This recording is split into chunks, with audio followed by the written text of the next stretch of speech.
I want to say something about history first, because our images of the past are created largely by history's winners. The voices of the losers are muted, or if they come to us, they're through very carefully tuned filters. And I agree with Catherine Morland. She said, quote, "It's rather odd that history should be so dull, since a great deal of it must be invention." The struggle to lay claim to the labor, the land, and the wealth of society, which is so much the motive force of history, that struggle is called class struggle. And it carries over into the writing of history itself. The writing of history has long been a privileged calling undertaken within the church, the royal court, the affluent townhouse, the government agency, the university, and the corporate-funded foundation. The powers that be not only try to control events, but they try to control our memory and understanding of these events, which is part of controlling the events themselves. The social context in which history is written greatly influences the commodity that's produced and distributed.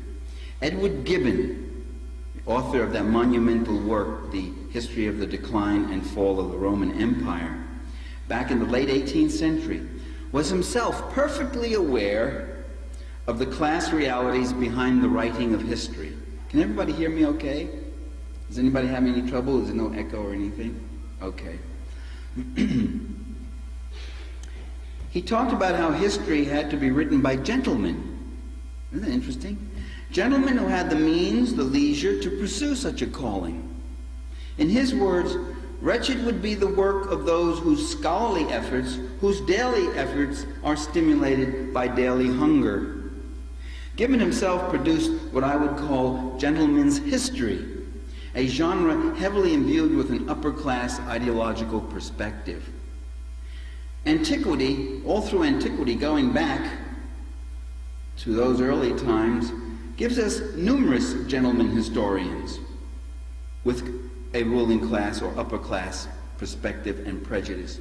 Homer, Herodotus, Thucydides, Polybius, Cicero, Livy, Plutarch, Suetonius, Appian, Josephus, Tacitus.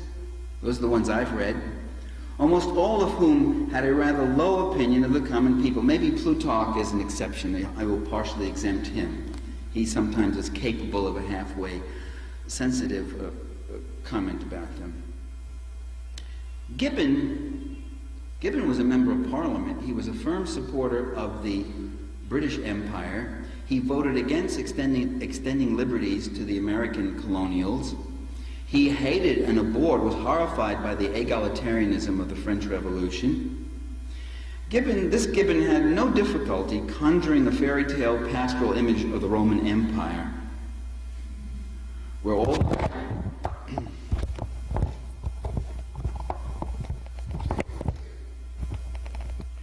the vanquished nations blended into one great people. This is a paraphrase of Gibbon. With no desire to regain their independence, enjoying the benefits of Rome's rule, directed by both absolute power, virtue, and wisdom. I mean, rarely do we hear about an empire built upon sacked towns, burned crops, shattered armies, enslaved prisoners, mercilessly impoverished and overtaxed populations. One eminent 20th century British historian, Cyril Robinson, offers the familiar and fanciful notion of an empire achieved stochastically. Stochasticism is the theory that all things happen by chance, without deliberate intent by the actors above, without conscious design. I quote Robinson, "It was perhaps almost as true of Rome as of Great Britain that she acquired her world domination in a fit of absence of mind." Yeah, right. Again, a fairy tale image. An imperialism without imperialists. Isn't that remarkable?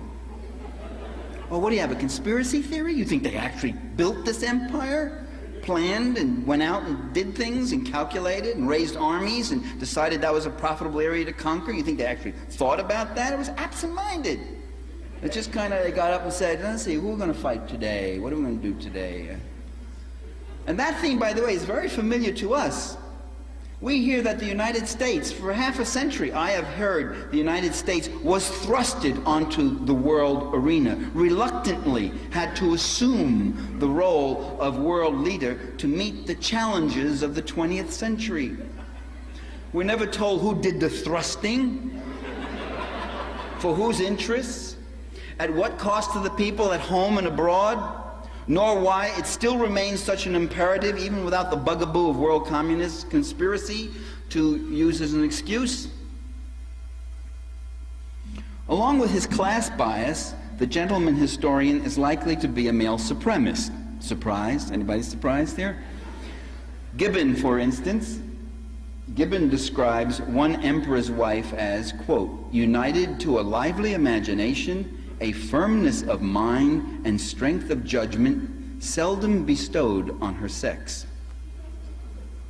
Usually left unnoticed was the plight of ordinary Roman women who tended to die younger than their male counterparts because of childbirth, exhaustion, mistreatment, and undernourishment. Women who usually lived under the rule of some male, be it the paterfamilias, the husband, or the guardian, and who were expected to defer to the male while remaining decorous, chaste, and of sweet disposition.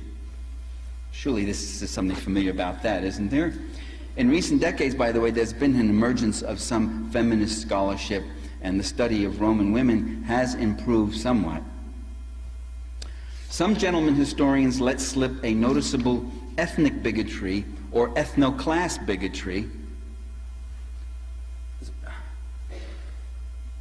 Cyril Robinson asserts that, quote, the purity of Roman blood began to be contaminated by proletarians of Greek and Oriental origin, persons of feeble character incapable of assimilating the national habits of decency and restraint, although not all Greeks, of course, were vicious or unwholesome characters. It's always nice when the bigot tries to smuggle in his bigotry under a balanced kind of statement, moderated, qualified, you know.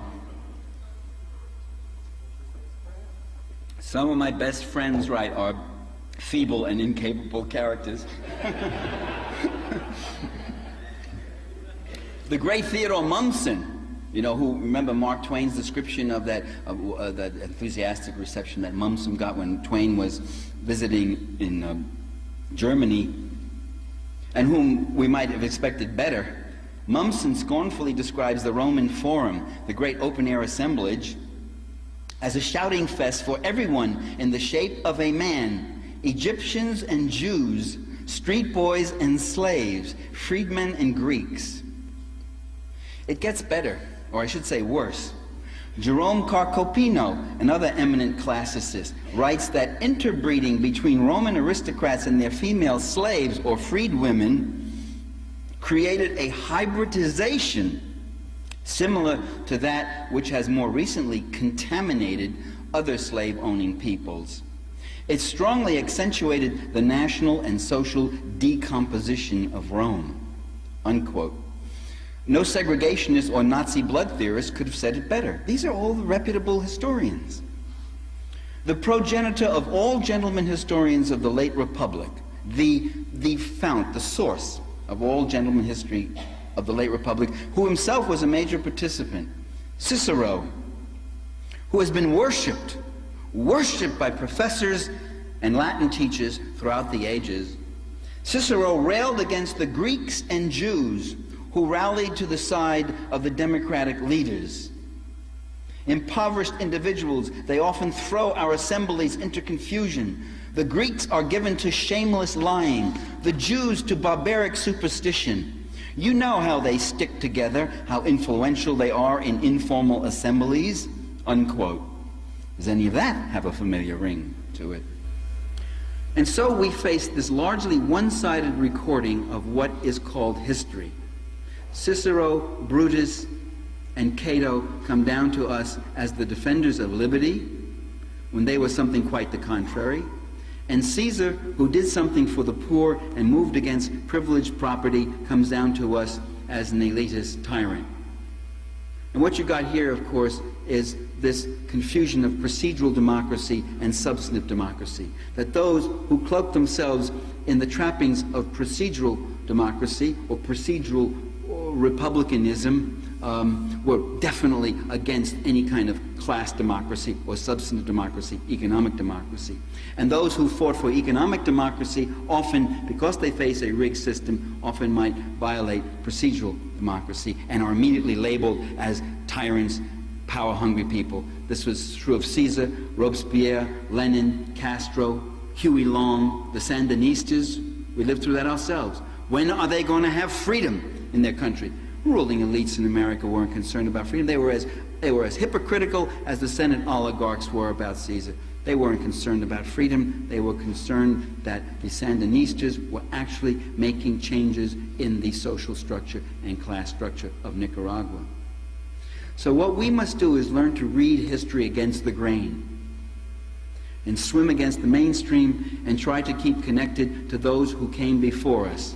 Certainly not the Ciceros nor the Catos, as we're urged and trained to do, and not even the Gracchi or Caesar or the Populares leaders, rather the anonymous masses upon whose shoulders they stood, the common people, who struggled against all odds with all the courage and all the fears and all the inconsistencies of ordinary people, who put themselves on the line, whose names we will never know, whose blood and tears we will never see, whose words and cries of pain we will never hear, and yet to whom we are linked in a past that is never dead and never really past, and a future that never arrives but beckons us and keeps us going.